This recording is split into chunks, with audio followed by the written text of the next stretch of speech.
ಆತ್ಮೀಯ ಎಲ್ಲ ಸ್ಪರ್ಧಾ ಮಿತ್ರರೇ, ಸ್ಪರ್ಧಾ ಅರಿವು ಅಕಾಡೆಮಿಗೆ ತಮಗೆಲ್ಲ ಸ್ವಾಗತ ಕೋರ್ತಾ, ಇತ್ತೀಚೆಗೆ ಅಂದರೆ 2-3 ದಿನಗಳ ಅವಧಿಯೊಳಗಡೆ ನೇಪಾಳದಲ್ಲಿ ನಡೆದಿರುವಂತಹ ಘಟನೆಯ ಕುರಿತು ನಾವಿವತ್ತು ಚರ್ಚೆ ಮಾಡ್ತಾ ಇದ್ದು, ನೇಪಾಳದಲ್ಲಿ ನಡೆದಿರುವಂತಹ ಕ್ರಾಂತಿಯ ಪರಿಣಾಮವಾಗಿ ಅಲ್ಲಿ ನಡೆದಂಥ ಅದು ಜನತಾ ಚಳುವಳಿಯ ಪರಿಣಾಮವಾಗಿ ಅಲ್ಲಿರುವಂಥ ಸರ್ಕಾರ ಪತನಗೊಂಡಿರೋದನ್ನು ನಾವು ನೋಡ್ತಾ ಇದ್ದೀವಿ. ನೋಡಿ, ನೇಪಾಳದಲ್ಲಿ ನಡೆದಿರುವಂಥ ಕ್ರಾಂತಿಯ ಪರಿಣಾಮವಾಗಿ ಅಲ್ಲಿ ನಡೆದಂಥ ಜನತಾ ಚಳುವಳಿಯಿಂದ ಆ ಸರ್ಕಾರ ಪತನಗೊಂಡಿರೋದು. ಅಲ್ಲಿ ಯಾವ ಕಾರಣಕ್ಕೆ ಸರ್ಕಾರ ಪತನಗೊಂಡಿತ್ತು, ಅದರ ಕಾರಣಗಳ ಜೊತೆಗೆ ಇವತ್ತಿನ ಸ್ಥಿತಿಗತಿಯನ್ನು ನಾವು ಈ ವಿಡಿಯೋದಲ್ಲಿ ನೋಡ್ತಾ ಇದ್ದೀವಿ. ಇಲ್ಲಿ ತಾವು ನೋಡ್ತಾ ಇರೋದು ನೇಪಾಳದ ಮ್ಯಾಪನ್ನು ನೋಡ್ತಾ ಇದ್ದೀರಿ. ನೇಪಾಳದಲ್ಲಿ ಕ್ರಾಂತಿ ನಡೆದು ಸರ್ಕಾರ ಪತನಗೊಂಡಿದೆ. ಆ ಸರ್ಕಾರ ಪತನಗೊಳ್ಳಲಿಕ್ಕೆ ಅಥವಾ ಜನತಾ ಚಳುವಳಿ ನಡೀಲಿಕ್ಕೆ ಮುಖ್ಯವಾಗಿ 2 ಕಾರಣಗಳು ಅಂತೇಳಿ ನೋಡ್ತೀವಿ ನಾವು. ಒಂದು, ಅಲ್ಲಿರುವ ಸರ್ಕಾರ ಸಾಮಾಜಿಕ ಜಾಲತಾಣಗಳ ಮೇಲೆ ನಿಷೇಧವನ್ನು ಹೇರಿತ್ತು. ಅದರ ವಿರುದ್ಧ ಯುವ ಜನತೆ ಸಿಡಿದೆದ್ರು ಅನ್ನೋದನ್ನು ನಾವು ನೋಡ್ತೀವಿ. ಆದರೆ ಅದಕ್ಕಿಂತ ಹೆಚ್ಚಾಗಿ ಈ ಚಳುವಳಿ ನಡೀಲಿಕ್ಕೆ ಸರ್ಕಾರದಲ್ಲಿರುವಂಥ ಭ್ರಷ್ಟಾಚಾರವೇ ಅತಿ ಪ್ರಮುಖವಾದದ್ದು ಅನ್ನೋದನ್ನು ನಾವು ನೋಡ್ತೀವಿ. ಸರ್ಕಾರ 26 ಸಾಮಾಜಿಕ ಜಾಲತಾಣಗಳ ಮೇಲೆ ನಿಷೇಧ ಹೇರಿತ್ತು. ಅದರ ಜೊತೆಗೆ ಈ ನೇಪಾಳದೊಳಗಡೆ ನಿರುದ್ಯೋಗದ ಪ್ರಮಾಣ ಅತಿಯಾಗಿತ್ತು. ಅದು ಮುಖ್ಯವಾಗಿ 15ರಿಂದ 29 ವರ್ಷ ವಯಸ್ಸಿನ ಮಧ್ಯದವರಲ್ಲಿ ಇರುವಂಥ ನಿರುದ್ಯೋಗದ ಪ್ರಮಾಣ ಎಷ್ಟು ಅಂತಂದರೆ 19% ಆಗಿತ್ತು.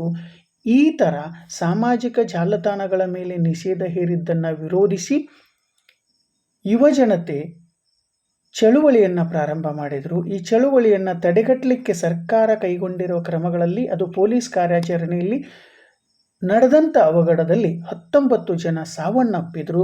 ಇದರಿಂದ ಜನ ಇನ್ನೂ ಉದ್ರೇಕಗೊಂಡರು. ಸರ್ಕಾರದ ವಿರುದ್ಧ ಹೋರಾಟವನ್ನು ಹೆಚ್ಚು ಮಾಡಿದರು.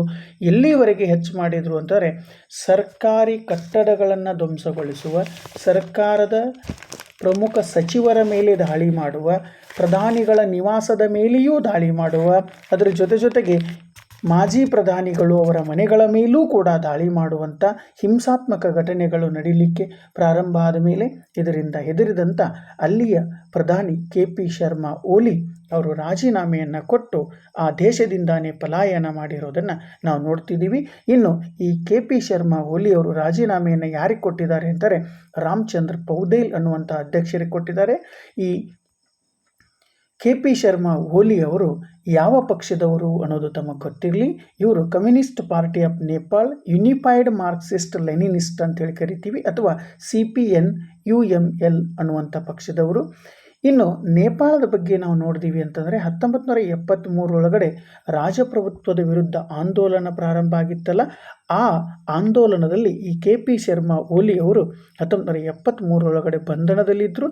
ಇವರು ಬಿಡುಗಡೆಯಾಗಿದ್ದು 1987. ಇನ್ನು ನೇಪಾಳ ಭಾರತದ ದೃಷ್ಟಿಕೋನದಲ್ಲಿ ಅತಿ ಪ್ರಮುಖವಾದದ್ದು ಅಂತ ಕರಿತೀವಿ. ಕಾರಣ ಒಂದು, ಇದು ಭಾರತದೊಂದಿಗೆ ನೆರೆ ರಾಷ್ಟ್ರ. ಅದರ ಜೊತೆಗೆ ಭಾರತದೊಂದಿಗೆ ಇದು 1750 ಕಿಲೋಮೀಟರ್ ಗಡಿಯನ್ನು ಹೊಂದಿದೆ.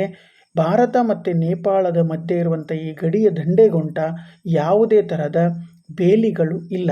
ಅದರಿಂದ ಇವತ್ತು ಪ್ರಸ್ತುತ ನೇಪಾಳ ಮತ್ತು ಭಾರತದ ಗಡಿಯನ್ನು ಸಶಸ್ತ್ರ ಸೀಮಾ ಬಲ ಅಥವಾ SSB ಅನ್ನುವಂಥ ಭಾರತೀಯ ಸೇನೆಯ ಒಂದು ತುಕಡಿ ಅದನ್ನು ರಕ್ಷಣೆ ಮಾಡ್ತಿದೆ. ಇನ್ನು ಮುಂದುವರೆದು ಹೇಳಬೇಕಾಗಿತ್ತು ಅಂದರೆ, ನೇಪಾಳದ ಕಠ್ಮಂಡುದೊಳಗಡೆ 39 ಜನ ಕನ್ನಡಿಗರು ಪ್ರವಾಸಕ್ಕೇನು ಹೋಗಿದ್ರಲ್ಲ, ಅವರು ಇವತ್ತಿಗೂ ನೇಪಾಳದ ಕಠ್ಮಂಡು ವಿಮಾನ ನಿಲ್ದಾಣದಲ್ಲಿ ಸಿಲುಕಿಕೊಂಡಿದ್ದಾರೆ ಅನ್ನೋದನ್ನು ನೋಡ್ತೀವಿ. ಇನ್ನು ಈ ಪ್ರತಿಭಟನೆಯ ನೇತೃತ್ವವನ್ನು ಯಾರು ವಹಿಸಿದ್ರು ಅಂತಾರೆ, ಜೆನ್ಜಿ ಅನ್ನುವಂಥ ಒಂದು ಗುಂಪು. ಇದು ಯಾರ ಗುಂಪು ಅಂತಂದರೆ, ಇದೊಂದು ಯುವಕರ ಗುಂಪು. ಅದು 1997ರಿಂದ 2012 ಒಳಗೆ ಹುಟ್ಟಿದವರ ಒಂದು ಗುಂಪು. ಈ ಗುಂಪು ಆ ಹೋರಾಟದ ಅಥವಾ ಸಂಘರ್ಷದ ನೇತೃತ್ವವನ್ನು ವಹಿಸಿರೋದನ್ನು ನಾವು ನೋಡ್ತೀವಿ. ಇನ್ನು ಅಲ್ಲಿ ಉದ್ವಿಗ್ನರಾಗಿರುವಂಥ ಅಥವಾ ಈ ಸಿಟ್ಟಾಗಿರುವಂಥ ಜನತೆ, ಉದ್ವಿಗ್ನರಾಗಿರುವಂಥ ಜನತೆ ಅಲ್ಲಿರುವಂಥ ಸರ್ಕಾರದ ಕಚೇರಿಗಳು, ಅಲ್ಲಿರುವಂಥ ರಾಜಕಾರಣಿಗಳ ಮನೆಗಳು, ಇವುಗಳೆಲ್ಲದರ ಮೇಲೂ ದಾಳಿ ಮಾಡ್ತಿದ್ದಾರೆ ಅನ್ನೋದನ್ನು ನೋಡ್ತೀವಿ. ಈ ಥರದ ದಾಳಿಗೆ ಒಳಗಾಗಿರುವಂಥ ಒಂದು ಸ್ಥಳ ಯಾವುದು ಅಂದರೆ, ಮಾಜಿ ಪ್ರಧಾನಿಗಳಾಗಿದ್ದಂಥ ಜಾಲಾನಾಥ್ ಕನಾಲ್ ಅವರ ಮನೆಗೆ ನುಗ್ಗಿ ಆ ಮನೆಗೆ ಬೆಂಕಿ ಹಚ್ಚಿದ್ದಾರೆ ಉದ್ವಿಗ್ನ ಗೊಂಡಂಥ ಜನತೆ ಆ ಬೆಂಕಿ ಒಳಗಡೆ ಮಾಜಿ ಪ್ರಧಾನಿ ಜಾಲಾನಾಥ್ ಕನಾಲ್ ಅವರ ಪತ್ನಿ ರಾಜಲಕ್ಷ್ಮಿ ಚಿತ್ರಕರಣ್ ಅವರು ಸಜೀವ ದಹನಗೊಂಡಿರೋದನ್ನು ನಾವು ನೋಡ್ತೀವಿ.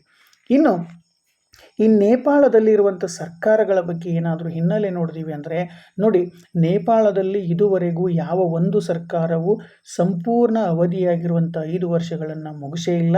2008ರಿಂದ ಇದುವರೆಗೂ 14 ಸರ್ಕಾರಗಳು ಅಂದರೆ ಪ್ರಜಾಪ್ರಭುತ್ವ ಸ್ಥಾಪನೆ ಆಗಿ 14 ಸರ್ಕಾರಗಳು ಅಲ್ಲಿ ಆಳಿರೋದನ್ನು ನೋಡ್ತೀವಿ. ಇನ್ನು ನೇಪಾಳದ ಹಿನ್ನೆಲೆಯನ್ನು ನೋಡಿದೀವಿ ಅಂದರೆ ಮೂಲತಃ ಇದೊಂದು ರಾಜಪ್ರಭುತ್ವ ಇರುವಂಥ ದೇಶ. 1951ರವರೆಗೂ ವಿವಿಧ ರಾಜಮನೆತನಗಳು ನೇಪಾಳವನ್ನು ಆಳಿರೋದನ್ನು ನೋಡ್ತೀವಿ. ನಂತರ 1951ರ ನಂತರ ಇಲ್ಲಿ ಪ್ರಜಾಪ್ರಭುತ್ವದ ಚಳುವಳಿಗಳು ನಡೆದಿದ್ದನ್ನು ನಾವು ನೋಡ್ತೀವಿ. ಇನ್ನು ರಾಣಾ ಮನೆತನದವರು ಏನು ಮಾಡಿದರು ಅಂದರೆ ರಾಜಪ್ರಭುತ್ವವನ್ನೇ ಇನ್ನೊಂದು ಹೆಸರಿನಿಂದ ಪ್ರಧಾನಿಯನ್ನು ಆಡಳಿತದ ಮುಖ್ಯಸ್ಥನನ್ನಾಗಿ ಆಡಳಿತವನ್ನು ಪ್ರಾರಂಭ ಮಾಡಿದರು. ಹೆಸರಿಗೆ ಮಾತ್ರ ಪ್ರಧಾನಿ ಇದ್ದರೂ ಕೂಡ ಆ ಪ್ರಧಾನಿ ಯಾರಾಗ್ತಿದ್ರು ಅಂದರೆ ರಾಜಮನೆತನದವರೇ ಇರ್ತಿದ್ರು. ಇನ್ನು 1951ರಲ್ಲಿ ಆ ದೇಶದಲ್ಲಿ ಪ್ರಜಾಪ್ರಭುತ್ವ ಚಳವಳಿ ಆರಂಭ ಆಗಿರೋದನ್ನು ನಾವು ನೋಡ್ತೀವಿ. 1961ರಿಂದ 90ರವರೆಗೂ ಮತ್ತೆ ರಾಜಮನೆತನವೇ ಆಳಿರೋದನ್ನು ನಾವು ನೋಡ್ತೀವಿ. ಅದು ಯಾಕೆ ಹಾಗಾಯಿತು ಅಂತಂದರೆ 1961ರಲ್ಲಿ ಅಲ್ಲಿರುವಂಥ ರಾಜಮನೆತನದ ರಾಜ ಮಹೇಂದ್ರ ಅನ್ನೋನು ಎಲ್ಲ ರಾಜಕೀಯ ಪಕ್ಷಗಳನ್ನು ನಿಷೇಧಿಸಿದ, ಆಡಳಿತವನ್ನು ತನಗೆ ಕೇಂದ್ರೀಕರಣ ಮಾಡಿಕೊಂಡ. ಆ ಆಡಳಿತಕ್ಕೆ ಏನಂತ ಹೆಸರಿಟ್ಟ ಅಂದರೆ ಪಂಚಾಯತ್ ಅನ್ನುವಂಥ ಹೆಸರನ್ನು ಇಟ್ಟ. ಈ ಥರದ 1961ರಲ್ಲಿ ರಾಜ ಮಹೇಂದ್ರ ಮಾಡಿರುವ ಆಡಳಿತದ ವಿರುದ್ಧ ಜನತೆ ಆವಾಗ ಆಕ್ರೋಶವನ್ನು ವ್ಯಕ್ತಪಡಿಸ್ತಾನೇ ಇದ್ದರು. 1990ರಲ್ಲಿ ಆ ಆಕ್ರೋಶ ತುಂಬ ವ್ಯಾಪಕವಾಗಿ ಸ್ಫೋಟಗೊಂಡಿರೋದನ್ನು ನಾವು ನೋಡ್ತೀವಿ. ಪ್ರಜಾಪ್ರಭುತ್ವದ ಸ್ಥಾಪನೆಗೆ ಚಳುವಳಿ ನಡೆದಿದ್ದನ್ನು ನೋಡ್ತೀವಿ. ಆ ಥರದ ಪ್ರಜಾಪ್ರಭುತ್ವದ ಸ್ಥಾಪನೆಗಾಗಿ ನಡೆದ ಚಳುವಳಿಯನ್ನು ನಾವು ಜನರ ಚಳುವಳಿ ಅಂತೇಳಿ ಕರಿತೀವಿ. ಕಾರಣ ಅಲ್ಲಿ ಎಲ್ಲ ರಾಜಕೀಯ ಪಕ್ಷಗಳಿರ್ಬೋದು, ಜನತೆ ಇರಬಹುದು, ಹೋರಾಟಗಾರರಿರ್ಬೋದು, ಅವರೆಲ್ಲರೂ ಕೂಡ ಪ್ರಜಾಪ್ರಭುತ್ವವನ್ನು ಸ್ಥಾಪಿಸಲಿಕ್ಕೆ ಹೋರಾಟ ಮಾಡಿರೋದನ್ನು ನಾವು ನೋಡ್ತೀವಿ. ಈ ಥರದ ಜನಾಕ್ರೋಶಕ್ಕೆ ಮಣಿದು 1990ರಲ್ಲಿ ರಾಜಪ್ರಭುತ್ವ ಕೊನೆಗೊಂಡಿತು. ಅಲ್ಲಿಗೆ ಪಂಚಾಯತ್ ವ್ಯವಸ್ಥೆಯೂ ಕೂಡ ಕೊನೆಗೊಂಡಿತು. ಆದರೆ ನೆನಪಿರಲಿ, 1990ರಲ್ಲಿ ರಾಜಪ್ರಭುತ್ವ ಕೊನೆಗೊಂಡರೂ ಕೂಡ ಶ್ರೀಮಂತ ಪ್ರಭುತ್ವ ಪ್ರಾರಂಭ ಆಯಿತು. ಅಂದರೆ ಶ್ರೀಮಂತರ ಅಧಿಕಾರದಲ್ಲಿ ಉಳಿಯುವಂಥ ಅವಕಾಶ ಪ್ರಾರಂಭ ಆಯಿತು. ಅದರಿಂದ 1996ರಲ್ಲಿ ಈ ಶ್ರೀಮಂತ ಪ್ರಭುತ್ವದ ವಿರುದ್ಧ ಮಾವೋವಾದಿಗಳು, ಕಮ್ಯುನಿಸ್ಟರು ಹೋರಾಟವನ್ನು ಪ್ರಾರಂಭ ಮಾಡಿದರು. ಈ ಹೋರಾಟ ಹೆಚ್ಚು ಕಡಿಮೆ 10 ವರ್ಷಕ್ಕಿಂತ ಹೆಚ್ಚು ಅವಧಿಗೆ ನಡೆಯಿತು.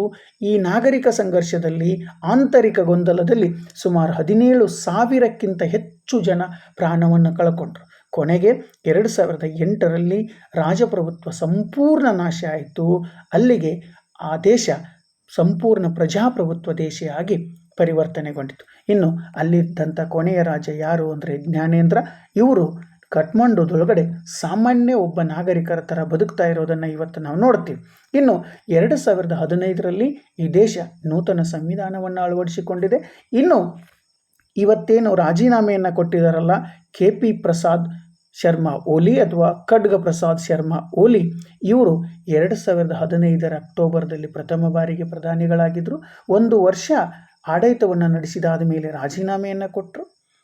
ನಂತರ 2ನೇ ಬಾರಿಗೆ ಇವರು ಪ್ರಧಾನಿಯಾಗಿದ್ದು 2018ರಲ್ಲಿ, 3ನೆಯ ಬಾರಿಗೆ ಪ್ರಧಾನಿಯಾಗಿದ್ದು 2021ರಲ್ಲಿ, ಇತ್ತೀಚೆಗೆ 2024ರಲ್ಲಿ 4ನೇ ಬಾರಿಗೆ ಪ್ರಧಾನಿಯಾಗಿ ಆಯ್ಕೆಯಾದರೂ ಕೂಡ ಅಲ್ಲಿರುವಂಥ ಜನತೆಯ ಬೇಕು ಬೇಡಿಕೆಗಳನ್ನು ಈಡೇರಿಸಲಿಕ್ಕೆ ಈ ಪ್ರಧಾನಿ ಮತ್ತು ಇವರ ಪಕ್ಷ ವಿಫಲ ಆಗಿರೋದನ್ನು ನೋಡ್ತೀವಿ. ಅಲ್ಲಿ ನಿರುದ್ಯೋಗ ಜಾಸ್ತಿ ಆಗಿರೋದನ್ನು ನೋಡ್ತೀವಿ. ಅಲ್ಲಿ ಜನತೆ ಸರ್ಕಾರದ ವಿರುದ್ಧ ಸಿಡಿದೆದ್ದಿದ್ದನ್ನು ನೋಡ್ತೀವಿ. ಅದೆಲ್ಲ ಕಾರಣದಿಂದ ಜನಚಳುವಳಿಗೆ ನೇಪಾಳದ ಸರ್ಕಾರ ಪತನಗೊಂಡಿದೆ.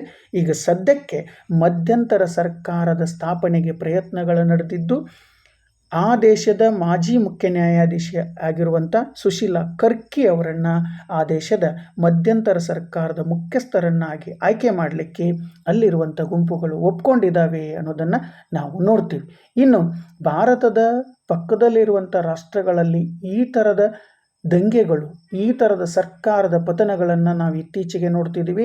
ಉದಾಹರಣೆಗೆ ಶ್ರೀಲಂಕಾದಲ್ಲಿ 2022ರ ಜುಲೈದಲ್ಲಿ ಅಲ್ಲಿರುವಂಥ ಅಧ್ಯಕ್ಷ ಗೋಟಬಯ ರಾಜಪಕ್ಷೆ ಅವರ ಸರ್ಕಾರ ಜನಚಳುವಳಿಗೆ ಏನಾಯಿತು ಅಂದರೆ ಪತನಗೊಂಡಿತು. ಅಲ್ಲಿ ನಿರುದ್ಯೋಗ ಜಾಸ್ತಿ ಆಗಿತ್ತು. ಅದರ ಜೊತೆಗೆ ಅಲ್ಲಿರುವ ಸರ್ಕಾರ ಸಂಪೂರ್ಣ ಚೀನಾದ ಹಿಡಿತದಲ್ಲಿತ್ತು. ಆದ್ದರಿಂದ ಜನ ಚಳುವಳಿಯನ್ನು ನಡೆಸಿ ಅಲ್ಲಿರುವಂಥ ಅಧ್ಯಕ್ಷ ಗೋಟಬಯ ರಾಜಪಕ್ಷೆ ಅವರ ಮೇಲೆ ಅಥವಾ ಅವರ ಅಧಿಕಾರವನ್ನು ಕಿತ್ತೊಗೆಯಲಿಕ್ಕೆ ಹೋರಾಟ ಮಾಡಿರೋದನ್ನು ನೋಡ್ತೀವಿ. ಈಗ ಪ್ರಸ್ತುತ ಅನುರ್ ಕುಮಾರ್ ದಿಸ್ಸೆನಾಯಕ ಅವರ ನೇತೃತ್ವದ ಸರ್ಕಾರ ಶ್ರೀಲಂಕಾದಲ್ಲಿರೋದನ್ನು ನಾವು ನೋಡ್ತೀವಿ.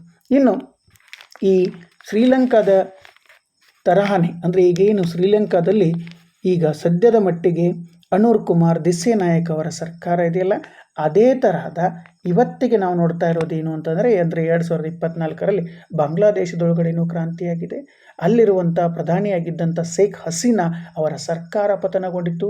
ಶೇಖ್ ಹಸೀನಾ ಸರ್ಕಾರದ ವಿರುದ್ಧ ಅಲ್ಲಿ ಜನತೆ ದಂಗೆ ಎದ್ದಾಗ ಸರ್ಕಾರ ನಡೆಸಿದಂಥ ದಂಗೆಯನ್ನು ಅಡಗಿಸುವಂಥ ಪ್ರಯತ್ನದಲ್ಲಿ ಸುಮಾರು 300 ಸಾವುಗಳಾಗಿರೋದನ್ನು ನೋಡ್ತೀವಿ. ಹೀಗೆ ಆ ದೇಶದಲ್ಲಿ ಕ್ರಾಂತಿಯಾದಾಗ ಶೇಖ್ ಹಸೀನಾ ಅವರು ಆ ದೇಶವನ್ನೇ ಬಿಟ್ಟು ಅಲ್ಲಿ ರಾಜೀನಾಮೆಯನ್ನು ಕೊಟ್ಟು ಭಾರತದಲ್ಲಿ ಆಶ್ರಯವನ್ನು ಪಡೆದಿರೋದನ್ನು ನಾವು ನೋಡ್ತೀವಿ. ಈಗ ಸದ್ಯಕ್ಕೆ ಬಾಂಗ್ಲಾದೇಶದಲ್ಲಿ ಮೊಹಮ್ಮದ್ ಯುನಿಸ್ ಅವರ ನೇತೃತ್ವದ ಮಧ್ಯಂತರ ಸರ್ಕಾರ ಇದೆ. ಇನ್ನು ಅಲ್ಲಿ ಚುನಾವಣೆಗಳು ನಡೆದು ಹೊಸ ಸರ್ಕಾರ ಸ್ಥಾಪನೆ ಆಗಬೇಕಾಗಿರೋದನ್ನು ನೋಡ್ತೀವಿ. ಈ ಎಲ್ಲ ಅಂಶಗಳನ್ನು ನೋಡಿದಾಗ ಭಾರತದ ಪ್ರಜಾಪ್ರಭುತ್ವ ತುಂಬ ಗಟ್ಟಿಗೊಂಡಿರೋದನ್ನು, ಇಲ್ಲಿ ಸರ್ಕಾರಗಳು ಯಾವುದೇ ಕ್ರಾಂತಿ ಇಲ್ಲದೆ ಶಾಂತಿಯುತವಾಗಿ ಚುನಾವಣೆಗಳ ಮೂಲಕ ಆಯ್ಕೆಯಾಗ್ತಿರೋದನ್ನು ನಾವು ನೋಡ್ತೀವಿ. ಇದಿಷ್ಟು ನೇಪಾಳದ ಕ್ರಾಂತಿಯ ಕುರಿತು ಅಲ್ಲಿ ನಡೆದಂಥ ಜನಚಳುವಳಿಯಿಂದ ಸರ್ಕಾರ ಪತನಗೊಂಡಿರೋದನ್ನು ನಾವು ನೋಡ್ತಾ ಇದ್ದೀವಿ. ಈ ವಿಡಿಯೋ ತಮಗೆ ಇಷ್ಟ ಆದರೆ ಲೈಕ್ ಮಾಡಿ, ಶೇರ್ ಮಾಡಿ ಅಂತ ಹೇಳ್ತಾ, ಇದೇ ಥರದ ಮತ್ತೊಂದು ಮಾಹಿತಿಯ ಜೊತೆಗೆ ಮುಂದಿನ ವಿಡಿಯೋದಲ್ಲಿ ತಮ್ಮನ್ನು ಭೇಟಿಯಾಗ್ತೀನಿ ಅಂತ ಹೇಳ್ತಾ, ಅಲ್ಲಿಯವರೆಗೂ ವಂದನೆಗಳು.